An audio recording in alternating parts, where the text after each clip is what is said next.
question 8. Michael has measured and recorded the height to the nearest centimetre each of the first 20 female.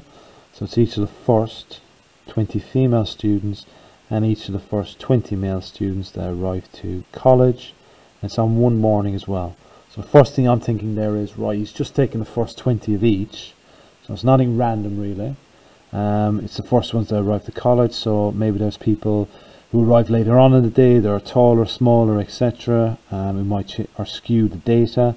Also it's in college, so it doesn't take into account people who are working, and it's only for one morning as well, so it's not very representative of males and females that go to a college. Maybe this is a day where a lot of the tall male pupils don't come into college for some reason. He used statistical software to produce these diagrams and these summary statistics to help them compare the distributions.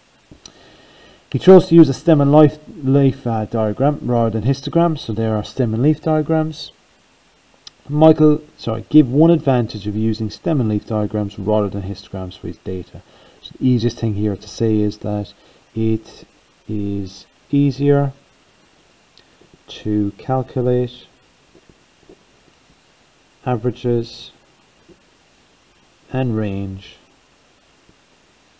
from a stem and leaf diagram.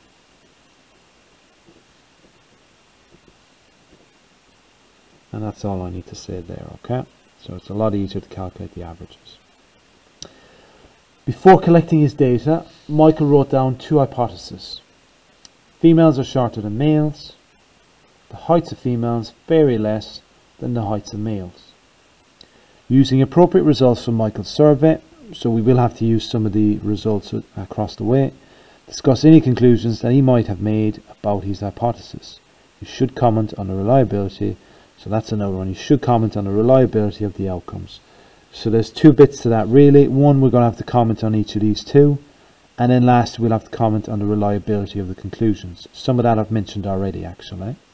So number one, and this is 6 marks, so I'd be looking to probably do 2 points on this first one, 2 points on this, and then maybe 2 points on the reliability. So 1, females are shorter than males. So we look over here, can we conclude that actually from this data that is true? So median is smaller, the mean is smaller as well. So I would say this is true because, and keep it nice and simple, bullet points is fine. The median for females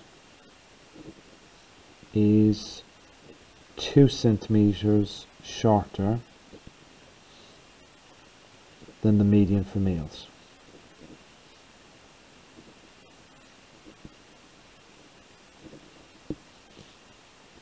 And then one more on that one. We could also say that the mean, so the mean value for the females is shorter than the mean value for the males. It's 6 centimeters shorter. So the mean, this is height, so height for females is 6 centimeters shorter than that of the males. And that's number 1 done. Number 2, the heights of females vary less than the heights of males. So if we're looking at varying less, we're looking there at range. We might look at interquartile range as well. And the smaller the range is, the more consistent the data is. So the heights of females vary less than the heights of males. And I would say that is true. If you look at the interquartile range, it's less for females than it is for males. And same with the range as well. So this is true because the range value for females is 2 centimeters shorter than the value for males. And we can also comment on the interquartile range. That's also 2 centimeters shorter. So the IQR is 2 centimeters shorter than the male value. But again, key thing there is referencing the data that we've got over here. You could mention 47 and 49 if you wanted to.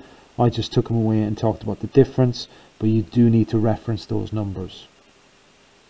So at the moment I got 4 marks. The last 2 marks is commenting on the reliability. So let's do one last one here. So if you remember, I said earlier that it was the first 20 female students and it was the first 20 male students. So what we could say first is the conclusions are not reliable because it is a very small sample size.